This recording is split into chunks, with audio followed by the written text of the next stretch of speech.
Welcome back. દાહોદમાં તંત્ર કાટ ખાઈ ગયેલી જૂની સાયકલ વિતરણ કરવાના મૂડમાં છે, કારણ કે વર્ષ 2023માં વિતરણ કરવાની સાયકલના જથ્થાને હવે નવી બનાવાઈ રહી છે। કાટ ખાયેલી સાયકલને રંગરોગાન કરવામાં આવી રહ્યું છે।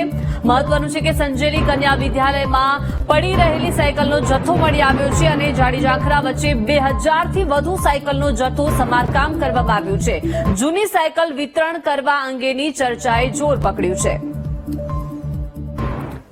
વધુ માહિતી સાથે સંવાદદાતા ઉત્સવ જોડાઈ ગયા છે। ઉત્સવ, દાહોદમાં હવે તંત્ર કાટ ખાઈ ગયેલી સાયકલો વિતરણ કરવામાં મૂડમાં છે, હવે રંગરોગાન થઈ રહ્યું છે। કેમ અત્યાર સુધી લાભાર્થીઓને સાયકલો વિતરણ ન થઈ? જી દીપિકા, જે દાહોદની અંદર જે સંજેલી તાલુકાની અંદર જે કન્યા વિદ્યાશાળા છે, જેની અંદર જે સાયકલો છે જે 2000થી પણ વધુ જે સાયકલો છે તે ધૂળ ખાતી જે નજરે પડી રહી છે।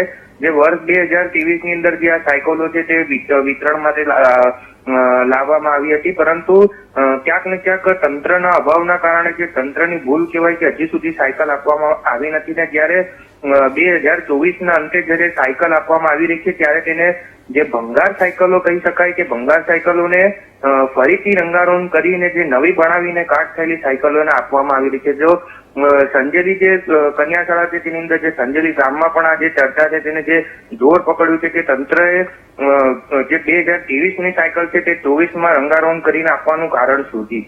જી આભાર ઉત્સવ, વિગત આપવા બદલ।